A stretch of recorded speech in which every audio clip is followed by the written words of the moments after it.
professor Mohammad Yunus আপনি আজকে জেলে থাকতেন 6 তলার বিল্ডিং লিফট ছাড়া বিদ্যুৎ ছাড়া বিল্ডিং এর 6 তলায় হাসিনা আপনাকে উঠবোস করাইতো সেই দিনের কথা ভুলে যাবেন না আপনার মামলাগুলো আজকে আদালত দিয়ে নাই করে দিয়েছেন এই নাই করার রাজনীতি হইতো না আপনার মামলা চলতো যাদের রক্তের কারণে আজকে আপনি বেকসুর খালাস যাদের রক্তের কারণে আপনি প্রধান উপদেষ্টা হয়েছেন তাদের রক্তের বদলা যদি না নেন আপনাকে আগামী দিনের মানুষ ক্ষমা করবে না বাঙালির চরিত্র বুঝতে হবে তারা প্যারিস থেকে এসে এদের নায়ক যেভাবে বানাইতে পারে তারা মির্জাফরের মতো খলনায়ক বানাইতে পারে এই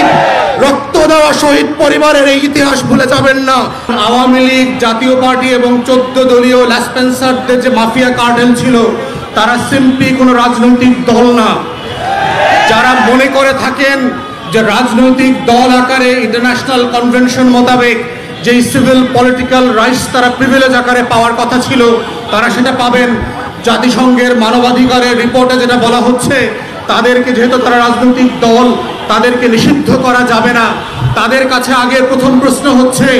আওয়ামী লীগ রাজনৈতিক দলের ডেফিনেশনে পড়ে কিনা সেটা আগে আদালতে আওয়ামী লীগকে প্রমাণ করতে হবে যদি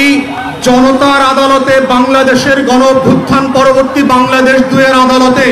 এবং বিচারিক আদালতে আওয়ামী লীগ প্রমাণ করতে পারে যে তারা রাজনৈতিক দলের সংজ্ঞা সকল সংজ্ঞা পূরণ করেন অনলি দেন তাদের রাজনীতি থাকার প্রশ্ন দ্বিতীয় প্রশ্ন আকারে আসবে কিন্তু আমাদের কাছে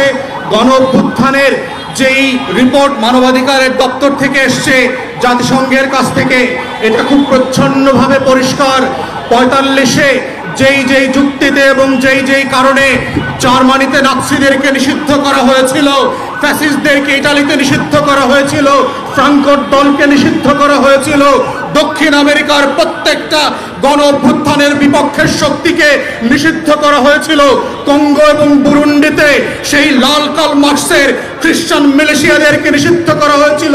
জঙ্গি ট্রিপল এক্সকে যেইভাবে ক্লু ক্লাক্স ক্লানকে আমেরিকাতে নিষিদ্ধ করা হয়েছে তার প্রত্যেকটা সংজ্ঞায় আওয়ামী লীগ নোবেল পুরস্কার পেয়েছে এবং যে একই কারণে আওয়ামী লীগ নামক কোন এন্টিটির রাজনৈতিক দল আকারে কোন সুবিধা পাবার কোন সুযোগ 24-এর গণঅভ্যুত্থানের পরে স্বাধীন বাংলাদেশে আর থাকতে পারে না অতএব 1400 শহীদের রক্ত দিয়ে দেয়ালে দেয়ালে আওয়ামী লীগের ভবিষ্যৎ লেখা হয়ে গেছে ওই ভবিষ্যৎ কোন কালো কালি দিয়ে মুছে দিয়ে আবার নতুন করে লেখবার প্রয়োজন হবে না তাই প্রশ্ন হচ্ছে